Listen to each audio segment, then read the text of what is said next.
Mingfan cheered. "Marshal sister, nice hit!" "No, that actually wasn't me," Ningying said weakly. "Don't be scared. It's already done," Mingfan said encouragingly. "Everyone knows she started it. You were considerate enough to not hit her, and she responded with a sneak attack. Serves her right." The crowd of Qingjing Peak disciples agreed, one after another. The little palace mistress's tears glistened. You dare to hit me? Not even my daddy's ever hit me." "No, it really wasn't me." "It was you," Mingfan cut in, scoffing. "Remember, whenever Qingjing Peak's disciples are bullied, we must return it twofold. If we don't hit back, we'll betray all of Shizun's lessons." Shen Qingqiu internally cheered together with the disciples. Good boy, Mingfan. He had earnestly taken his teachings to heart. Yes. Grudges must be repaid in this way. Stealthily, Shen Qingqiu slipped into the group of Huanghua disciples and finally caught that old cat, which was still howling and screeching. Regardless of how stupid a person might be, they could still see that something was off with him. While cupping her two red, terribly cumbersome-looking swollen cheeks, the little palace mistress glared at him, filled with resentment. "Hey, who exactly are you?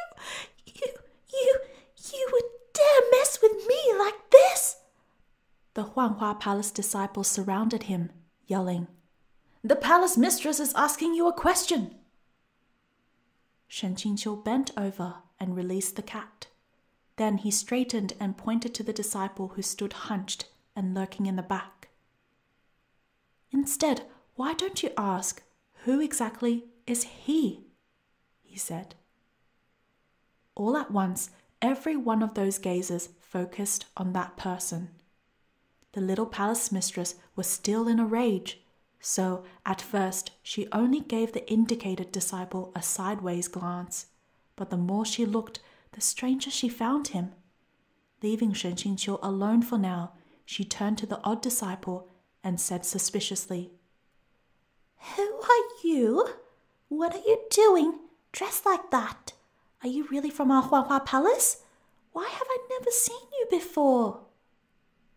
The disciple mumbled but couldn't manage a reply.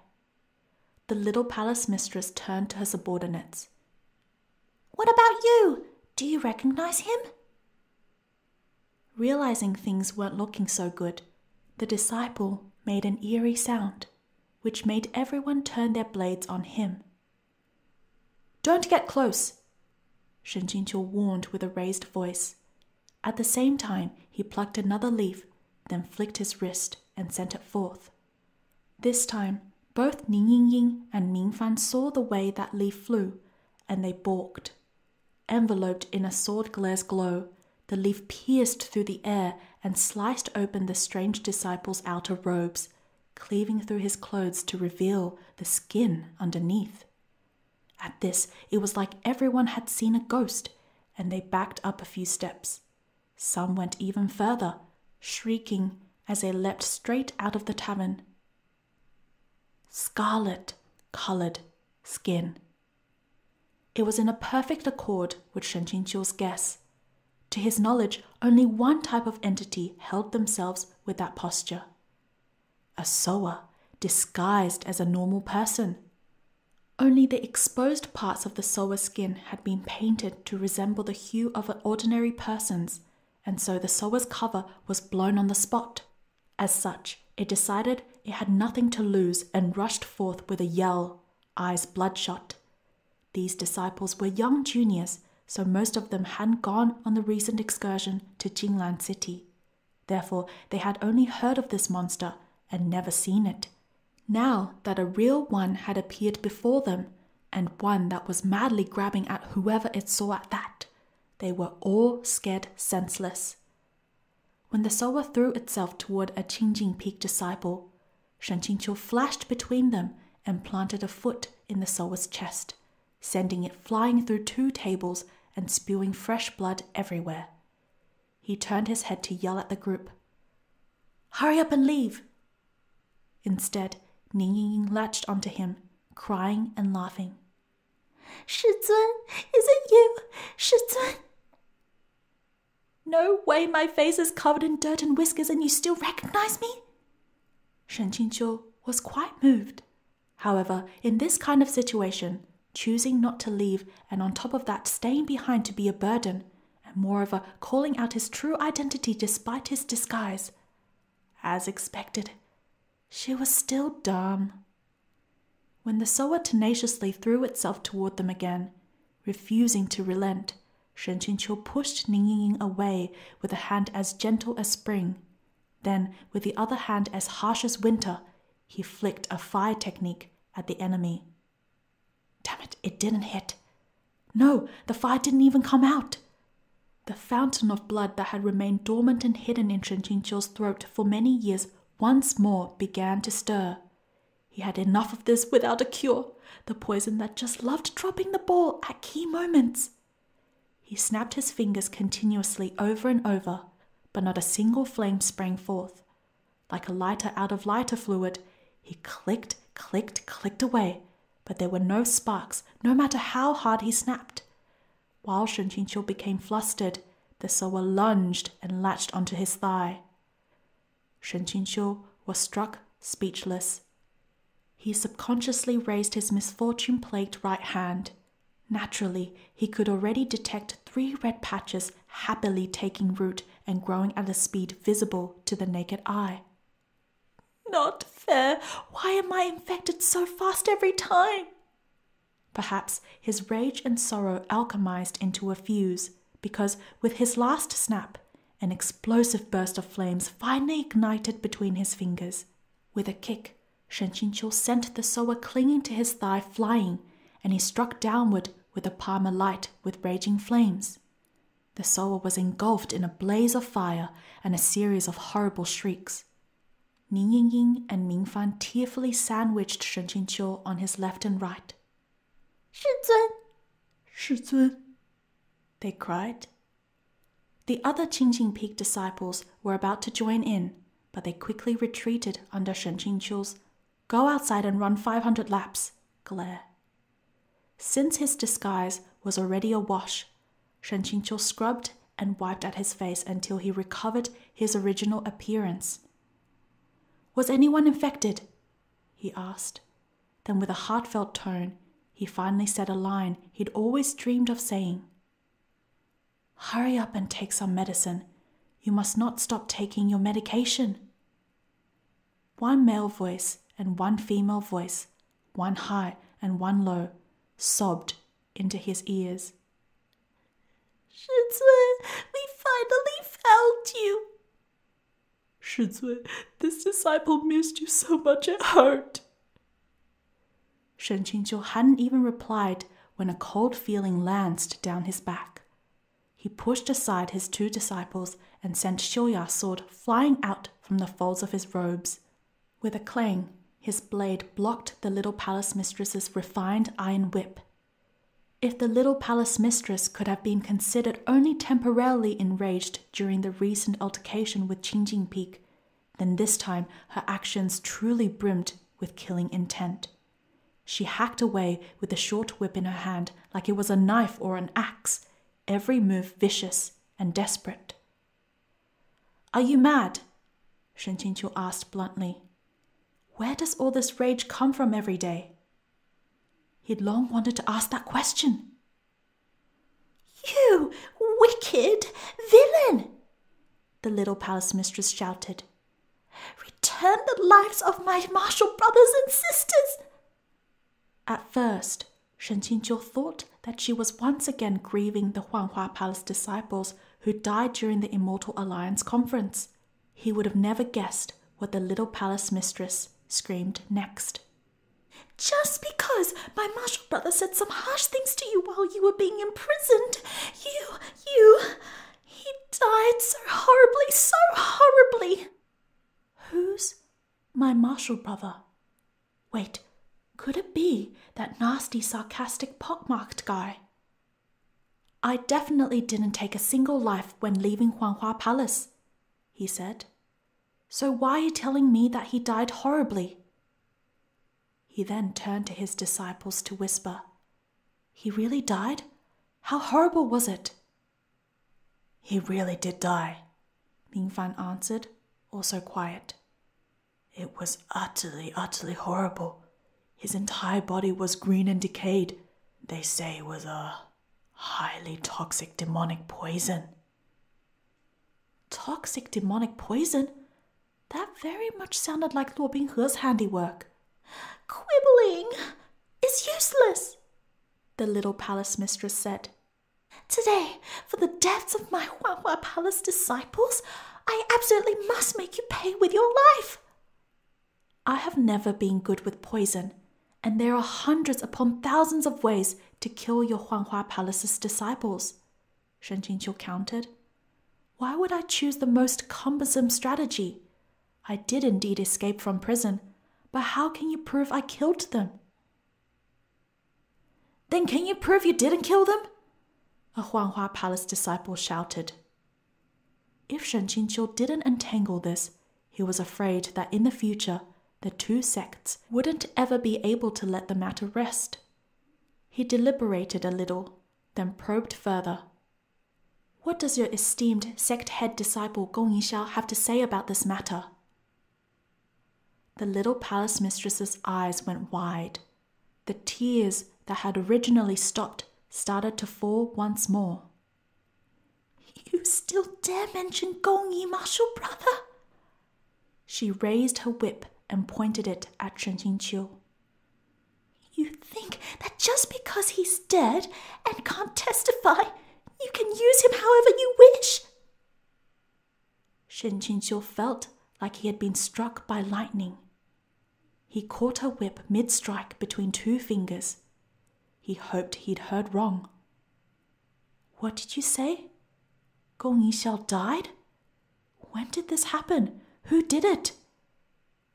Even in the original work, the worst part of Gongyi Xiao's fate had been an assignment to Huanghua Palace's border territories, where he became a trivial character. Who did it? The little palace mistress asked savagely. You still have the face to ask who did it? Huanghua Palace's disciples surrounded Shen Qingqiu, robes rustling. Kill this despicable villain! The little palace mistress ordered. Take revenge for Gongyi martial brother and for the martial brothers and sisters who were guarding the water prison. Satisfy their grudges! Shen Qingqiu's heart went cold. Could Luo Binghe really have slaughtered every last one of the disciples guarding the water prison, including Gongyi Xiao? And was the loss of those hundreds of lives being blamed on him instead? Stupid brat! You don't get it regardless of what we say, Ning Yingying said angrily. Don't you see that my Shizun doesn't know? Without hesitation, Qing Jingpeak's disciples entered the fray as well. However, swords have no eyes, so lest Shen Qingqiu wanted to be stabbed, he had no time for careful thought. As this fight wouldn't end if they continued as they were, he leapt out of the tavern, lightly calling back. Come on out!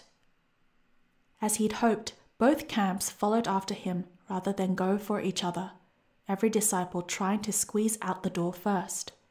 But as soon as Shen Qingqiu made it onto the main street, he was dumbfounded. A long row of cultivators dressed in various colors were waiting there, ready for battle, glaring like tigers eyeing their prey.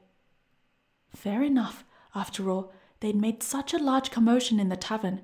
It would have been pretty unscientific if they failed to draw the attention of other people, right? With a light push of his foot, Shen Qingqiu's steps skimmed the roof tiles, and he landed on the eaves with a flip. He took a deep breath, then yelled from the pit of his stomach, Liu Qingge! Someone flew up on their sword and angrily denounced him. Shen Qingqiu, your heart is truly wicked. You purposefully fled to the city, drawing people from various sects here. Was it so that you could collude with the demons and, in one fell swoop, reenact the tragedy of the Immortal Alliance Conference? Whatever it takes, our Bachi sect won't let you succeed. So any and all accusations are perfectly acceptable, huh? Shen Qingqiu wasn't even in the mood to rant. Then, from the east came the hiss of a sword glare, followed by a person in white who arrived on a sword, fast as lightning.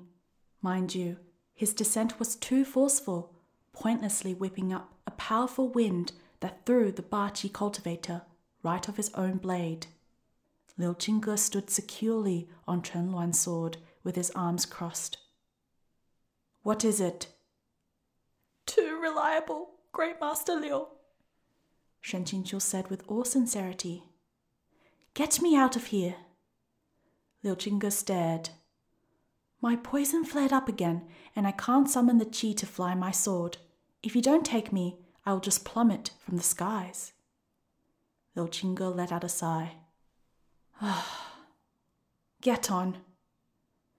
The crowd gathered to watch from below berated them without rest, saying things like, Changqiu Mountain abets and shelters evil, and Baizhan Peak and Qingjing Peak wallow together in filth. But they both pretended that they couldn't hear. Chen Luan soared into the sky, the wind whistling in their ears, leaving the 10 or so cultivators who chased them on swords far behind. Where to? Asked Liu Qingge. To the rooftop of the tallest building in the city, said Shen Qingqiu. After that, please help me hold off these people. What exactly is up with you? If you didn't wish to be imprisoned, why didn't you say so earlier? You've made things so troublesome. Besides, even if Changqiu Mountain couldn't navigate to the water prison, couldn't we have just destroyed it? There was no need to destroy the water prison. Get off. I'm only saying there was no need. I'm still grateful for your kindness, so surely there's no need to throw me down. Something's coming. Shen Qingqiu didn't say another word and jumped off at once.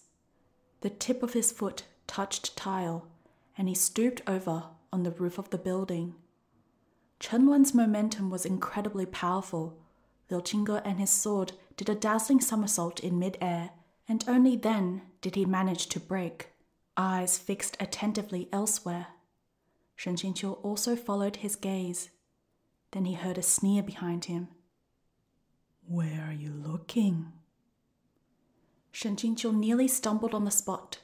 That, quote, you just wait and see, unquote, hadn't been just talk. Then again, since when had anything about Luo Binghe been just talk? He'd actually come to capture him, even braving the risk of Xing Mo Sword's recoil. How deep did his resentment run? Luo Binghe glared fixedly at them, expression dark, then slowly extended a hand to Shen Qingqiu. Come with me. Gongyi Xiao is dead, said Shen Qingqiu. Luo Binghe went rigid. The disciples guarding the water prison are also dead, he continued. Luo Binghe, over 100 Huanhua Palace lives, all so that I could be hated and persecuted. Was it really worth it? Red flashed in Luo Binghe's pupils. Whatever. You won't believe me regardless of what I say, he said icily. Then there is no need for more pointless chatter. I'll ask again.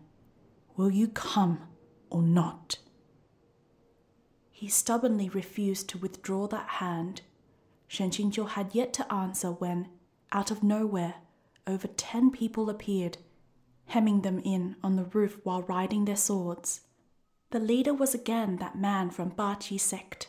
This time, he'd lower his center of gravity, basically crouched in horse stance upon his sword to prevent himself from being thrown off balance again. He shouted brashly, Shen Qingqiu is ours! No one else should ever think of... Luo Binghe abruptly turned his head and yelled, Beat it! He hadn't even drawn his sword, but from his body a powerful blast of spiritual energy burst forth, and a shrill, whistling shriek filled the ears of everyone on the scene. Every last one of the pursuers, along with their swords, was shoved over to fall several meters away. Half of them even slammed into walls or pillars, coughing up fresh blood. The Ba Qi sect had met someone genuinely badass with overbearing qi, and they had been wiped out to the last. The remaining spectators were all terrified. This black-clothed young man's cultivation was undeniably spectacular. How come so few of them had heard of him before? Liu Qingge pushed Shen Qingqiu. Go. Do what you need to do. Can you handle this by yourself? Shen Qingqiu asked. 5-2. 5-2. He hadn't forgotten these numbers. He'd only call Shen Qingqiu over to help him fight small fries and give him a lift along the way, not to meet a sudden unfortunate end. But neither of these two characters were the sort to in any way listen to others. At the first wrong word, without even a word, they started to fight.